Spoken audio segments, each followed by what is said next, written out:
ગુજરાતીનો શ્વાસ છે, સમૃદ્ધિ સૌની પાસ. દરેક ગુજરાતીનો છે એક જ આવાજ. હું છું વિકાસ, હું છું ગુજરાત. મોદીજીનું સ્વપ્ન કરે છે જન જન ગણ સાકાર.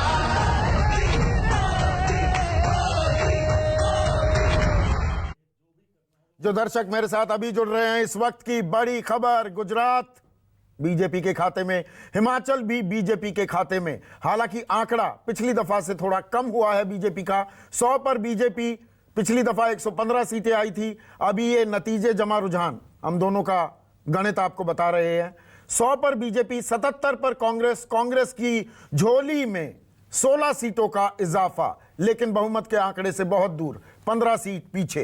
अन्य के खाते में 5. हिमाचल में बीजेपी की सरकार बन रही है, 41 सीटें हिमाचल में बीजेपी की झोली में, जबकि कांग्रेस के खाते में 23, अन्य के खाते में 4. मेरे साथ नुपुर शर्मा, युवा नेता हैं, युवा चेहरा हैं बीजेपी की, दिल्ली से जुड़ चुकी हैं. अखिलेश प्रताप सिंह, वरिष्ठ नेता कांग्रेस के, मेरे साथ हैं. नुपुर, छठी बार सरकार बनाई, लेकिन कड़ी टक्कर मानेंगे जो ये नतीजे बता रहे हैं? 100 पर अटकने की उम्मीद थी, आप तो 150 का ताल ठोक रहे थे. बहुत बहुत धन्यवाद, आपने हमारे को अपने सीधे प्रसारण में ज्वाइन करवाया. सबसे पहले मैं हाथ जोड़ के उन लोगों को धन्यवाद करना चाहूँगी, गुजरात और हिमाचल प्रदेश की जनता जनार्दन को, जिन्होंने फिर एक बार अपना पूर्ण विश्वास, पूर्ण बहुमत के तौर पे हमारे अंदर जताया है. दूसरी बात, अब आप आंकड़ों की बात कर रहे हैं तो टारगेट लेके तो हर पॉलिटिकल पार्टी चलती है, और हर चुनाव में हर पॉलिटिकल पार्टी टारगेट लेके चलती है.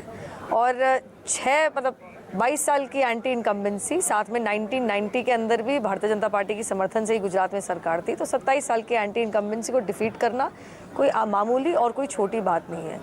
तो इसीलिए जो आज का जो नतीजा है, तो राहुल ने टक्कर दी, ये मानती मैं हैं? आपको फिर कहूंगी कि ऊंचे, राहुल ने मोदी शाह जोड़ी को टक्कर दी. राहुल गांधी ने टक्कर दी या फिर राहुल गांधी की बैसाखी ने?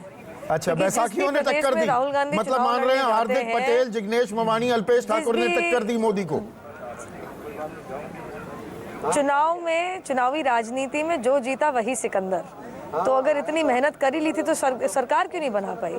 ये जातिवाद की राजनीति की करारा तमाचा है और विकासवाद की राजनीति की जीत है, ये मान के चलिए. मैं अपनी बात दोहरा रही हूँ, 27 साल की एंटी इनकम्बेंसी को डिफीट 22 उस समय पे जब उनके सबसे प्यारे नेता 1990 में भी बीजेपी की समर्थन से ही सरकार थी. सरकार, अच्छा, आप समझिए इस बात को. हाँ. तो BJP has been directly indirectly in power, और साथ में नरेंद्र मोदी जी जो उनके सबसे प्यारे और सबसे दुलारे. पर बैसाखियों ने टक्कर दे दी, ये बात आप मान रही हैं? उनको दिल्ली, मैं तो टक्कर तब मानूंगी जब हम हारेंगे. हम तो हारे तो है नहीं. बच्चों ने टक्कर दी थी कुल मिला के, 23 साल के बच्चे ने. एक छोटा सा ब्रेक ले लेते हैं. पर बैसाखियों का सहारा क्यों लेना पड़ता है कांग्रेस को? अपना कैंपेन आउटसोर्स क्यों करना पड़ता है अगर वो मुकाबले में है? ये सवाल अखिलेश प्रताप सिंह से ब्रेक के बाद.